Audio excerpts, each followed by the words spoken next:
Landscape Chandigarh की पिछली कड़ी में हमने आपके साथ बात की थी कि किस तरह से अल्बर्ट मेयर चंडीगढ़ के डिज़ाइनर बनते-बनते रह गए। उसके बाद तस्वीर में आए ली कॉर्बूज़िए। जब-जब चंडीगढ़ का ज़िक्र होगा, निश्चित तौर पर ली कॉर्बूज़िए का भी ज़िक्र होगा। लेकिन ली कॉर्बूज़िए किस तरह से चंडीगढ़ के डिज़ाइनर बने, किस तरह से उन्हें चुना गया, ये कहानी भी कम नाटकीय नहीं है। लैंडस्केप चंडीगढ़ की इस कड़ी में हम इसी विषय पर बात करेंगे और कुछ ऐसी जानकारियाँ आपको देंगे, जिनके बारे में शायद आपको मालूम नहीं होगा। मैथ्यू नोविकी की दुखद मृत्यु हो या डॉलर्स की कमी, कारण कुछ भी रहा हो, पर यह साफ हो गया था कि अल्बर्ट मेयर प्रोजेक्ट चंडीगढ़ के साथ नहीं रहने वाले हैं। लेकिन उनके बनाए गए मास्टर प्लान को तिलांजलि नहीं दी गई थी। तलाश अब अगर करनी थी तो एक ऐसे आर्किटेक्ट की जो इस प्लान को धरातल पर उतार सके। पीएन थापर और पीएल वर्मा को ऐसे शख्स की तलाश के लिए यूरोप जाने की अनुमति दे दी गई।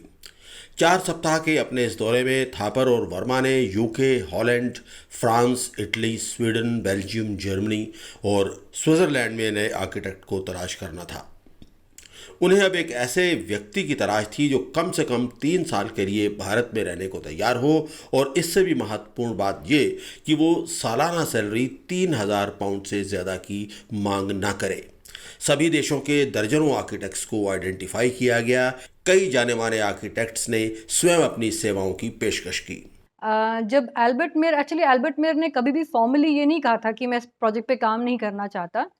जो डील थी वो ये थी कि एल्बर्ट मेयर प्लानर ही रहेंगे, पर एक कोई सपोर्टिंग आर्किटेक्ट चाहिए, जो नोविकी जो काम कर रहे थे of detailing out the sectors, building का कैरेक्टर कैसा होना चाहिए, आर्किटेक्चरल एक्सप्रेशन कैसा होगा।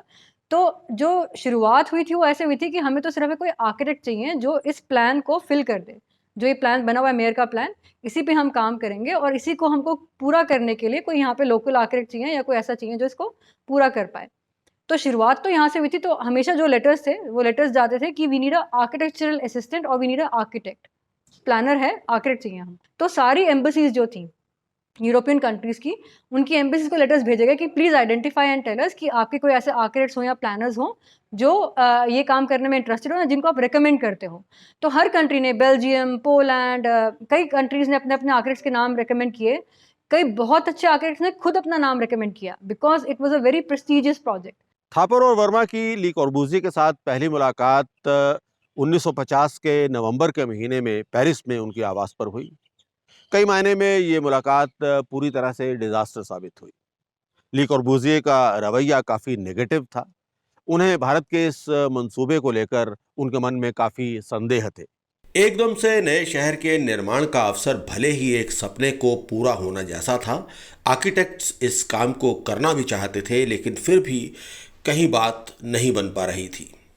कोई भी आर्किटेक्ट इतनी कम सैलरी में काम करने के लिए तैयार नहीं था। थापर और वर्मा की निराशा बढ़ रही थी। ऐसे में फ्रांस दौरे के दौरान फ्रांस के उस समय के शहरीकरण मंत्री एम क्लॉडियस पेटिट ने ली कॉर्बूज़िए के नाम का सुझाव दिया। ली कॉर्बूज़िए बेशक उस समय आर्किटेक्चर की दुनिया में एक बहुत बड़ा नाम था। आर्किटेक्चर को लेकर उनके विचार और थ्योरीज को क्रांतिकारी माना जाता था, लेकिन इन तमाम उपलब्धियों के बावजूद किसी एकदम से नए शहर को डिज़ाइन करने का अवसर उन्हें नहीं मिला था। भारत को लेकर भी उनकी राय कोई ज़्यादा अच्छी नहीं थी। भारत में इस तरह की योजना परवान चढ़ पाएगी या नहीं, इसे लेकर भी वो संशयित थे। साथ ही जितने मेहनताने की पेशकश उन्हें की जा रही थी, उससे भी वो खुश नहीं थे। इसके साथ साथ वो लंबे समय तक भारत में रहने के लिए तैयार भी नहीं थे। कबूज़ियर तब तक काफ़ी अपना नाम, अपना सिक्का जमा चुके थे। उनका काफ़ी नाम अर्बन प्लानिंग में हो चुका था। उनको कोई सिटी उन्होंने प्लान नहीं की थी, पर उनके आइडियाज़ काफ़ी चर्चा में रहते थे कि सिटी प्लानिंग कैसे होनी चाहिए। पेरिस के लिए उन्होंने एक नया प्लान बनाया। वो जिस भी नए शहर में जाते थे, बिना किसी के बोले वो उसका एक नया प्लान बना के लेके आते थे कि आपको ये करना चाहिए, ये कमियाँ हैं। तो उनकी थ्योरीज़ जो थी वो काफ़ी पॉपुलर होती जा रही थी। तो उन्होंने कबूज़ियर को कॉन्टैक्ट किया। अब कबूज़ियर या तो कह लीजिए बिज़ी था, या वो उस लेवल पे था, या उसको लगता था कि इंडिया के बारे में अभी भी बहुत मिसकंसेप्शंस हैं। अभी भी लोगों को लगता है कि यहाँ पे सड़कों पे गायें घूमती हैं और यहाँ पे स्नेक चार्मर्स हैं। तो तब सोचिए कि क्या हाल होता होगा। तो कबूज़ियर को लगा कि नहीं, नहीं, मेरी थ्योरी शायद इनको समझ में नहीं आएँगी, या ये मैं काम नहीं करना चाहता। तो ही वाज़ वेरी रिलक्टेंट। ली कॉर्बूज़िए के साथ हुई इस नाखुशगवार मुलाकात के बाद पीएन थापर और पीएल वर्मा लंदन पहुंचे। यहाँ उन्होंने पश्चिम अफ्रीका के कई प्रोजेक्ट्स पर काम कर चुके आर्किटेक्ट दंपत्ति एडविन मैक्सवेल फ्राई और जेन बेवरली ड्रू के साथ मुलाकात की। जोशीले और जिंदादिल स्वभाव की मालिक जेन ड्रू प्रोजेक्ट चंडीगढ़ को लेकर काफ़ी उत्साहित नजर आई और तुरंत भारत आने को राजी हो गईं। उनके पति मैक्सवेल फ्राई हालांकि ज़्यादा उत्साहित नहीं थे। जेन ड्रू इससे पहले 1947 में ली कॉर्बूजिए से मिल भी चुकी थी और उसके काम से काफ़ी प्रभावित थी। जेन ड्रू ने ही थापर और वर्मा को सुझाव दिया कि वो ली कॉर्बूजिए से दोबारा मिले और उन्हें किसी तरह से इस प्रोजेक्ट के लिए राज़ी करें। फिर ये लोग गए ब्रिटेन, एक आर्किटेक्ट कपल था Jane Drew and Maxwell Fry, उनके पास गए। एंड जेन ड्रू बहुत ही enthusiastic, very powerful kind of a lady, and she said yes we will do it, but आपको कबूजियर को ऑन बोर्ड लेना चाहिए। ये लोग पहले मिल चुके थे, एक ऑर्गेनाइजेशन थी, international organisation of modern architects, उसमें they had met Corbusier and they felt कि वो बहुत सही इंसान है इस प्रोजेक्ट को हैंडल करने के लिए, that he should be the team leader and we will work with him. Jane Drew ने फिर से कबूजियर को कॉल किया, कबूजियर को कन्विंस किया कि आप ये प्रोजेक्ट लो, we will be with you. तो उसके बाद फिर से पीएल वर्मा और पीएन थापर उनके पास गए, उनसे बात की, एंड तब जाके कबूजियर को हम लोग अपने प्रोजेक्ट में ऑन बोर्ड लेके आ पाए। एक बार फिर से ली कॉर्बूजिए के साथ मुलाकात की गई। इस बार जेन ड्रू और मैक्सवेल फ्राई भी मौजूद रहे। इस दौरान में ली कॉर्बूजिए को भी पूरे प्रोजेक्ट पर शांत मन से विचार करने का मौका मिल गया था। इस मुलाकात के बाद वो तैयार हो गए, पर उनकी शर्त थी कि उनके कज़न पियरे जेनरे को भी इस प्रोजेक्ट के लिए एंगेज किया जाए। इस तरह से 4 आर्किटेक्ट्स पर आधारित टीम को तैयार कर लिया गया। आखिरकार 3 दिसंबर 1950 को पीएन थापर ने पंजाब के मुख्यमंत्री गोपीचंद भार्गव को एक टेलीग्राम भेजी। इस टेलीग्राम में उन्होंने उन्हें बताया कि फ्रांस के जाने माने वास्तुकार और योजनाकार ली कॉर्बूजिए को चंडीगढ़ प्रोजेक्ट के लिए हायर कर लिया गया है। इसके साथ साथ उनके चचेरे भाई पियरे जेनरे को भी हायर किया गया है। इसके अलावा अंग्रेज दंपत्ति मैक्सवेल फ्राई और जेन ड्रू को भी इस प्रोजेक्ट के लिए एंगेज किया गया। पियरे जेनरे, मैक्सवेल फ्राई और जेन ड्रू को प्रोजेक्ट चंडीगढ़ के लिए बतौर सीनियर आर्किटेक्ट हायर किया गया।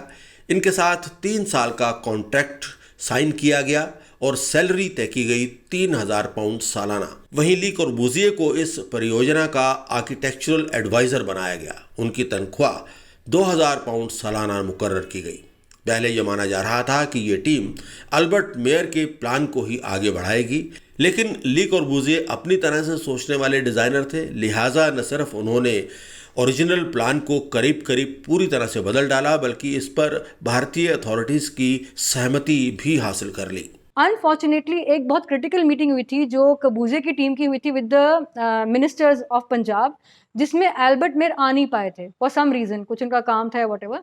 उस मीटिंग में सॉर्ट ऑफ ये प्रोजेक्ट थोड़ा उनके हाथ से निकल गया, because Corbusier was able to convince them कि मेरा ये प्लान है, मेरा प्लान अच्छा है, आप इसको फॉलो करिए। एंड जो इंडियन टीम थी वो एकदम से कबूजिए की पर्सनालिटी से, उनके आइडियाज़ से इतना इम्प्रेस हो गए कि तब जाके शायद मेयर का प्लान धीरे धीरे पीछे छूट गया। शुरुआत में ऐसा लग रहा था कि ली कॉर्बूजियर भारत के माहौल के साथ, खासतौर पर यहाँ की ब्यूरोक्रेसी और ओवरऑल वर्क कल्चर के साथ तालमेल न बिठा पाए, लेकिन ऐसा नहीं हुआ। ली कॉर्बूजिए के साथ साथ भारतीय अधिकारी भी इस प्रोजेक्ट के ऐतिहासिक महत्व को बड़ी अच्छी तरह से समझते थे और यही वजह रही कि इस टीम ने शानदार काम किया। एक तरफ 2 ब्रिटिश और 2 फ्रांसीसी आर्किटेक्ट्स की टीम और दूसरी तरफ भारत की ब्यूरोक्रेसी का काम करने का अपना अंदाज। बहुत सारे लोगों को संदेह था कि इन सब विरोधाभासों के बीच ये प्रोजेक्ट शायद आसानी से अपने अंजाम तक नहीं पहुंच पाएगा। शुरुआत में कुछ हुआ भी ऐसा ही। भारतीय नौकरशाही और पब्लिक वर्क्स डिपार्टमेंट के साथ तालमेल बिठाना इन यूरोपियन विशेषज्ञों के लिए टेढ़ी खीर साबित हो रहा था। मैक्सवेल फ्राई तो इस कदर फ्रस्ट्रेट हुए कि उन्होंने वापस इंग्लैंड जाने का मन बना लिया। इंजीनियर्स के अधीन काम करना उन्हें मंजूर नहीं था। चीफ इंजीनियर पीएल वर्मा के साथ भी उनके रिश्ते अच्छे नहीं थे। ली कॉर्बूजिए भी अपनी पहाड़ जैसी ईगो और तानाशाही रवैये के लिए मशहूर थे। कुल मिलाकर हालात सहज नहीं थे, लेकिन इसे भी अचंबा ही माना जाना चाहिए कि इतने विरोधाभासों के बावजूद ये प्रोजेक्ट बिना किसी व्यवधान के चलता रहा।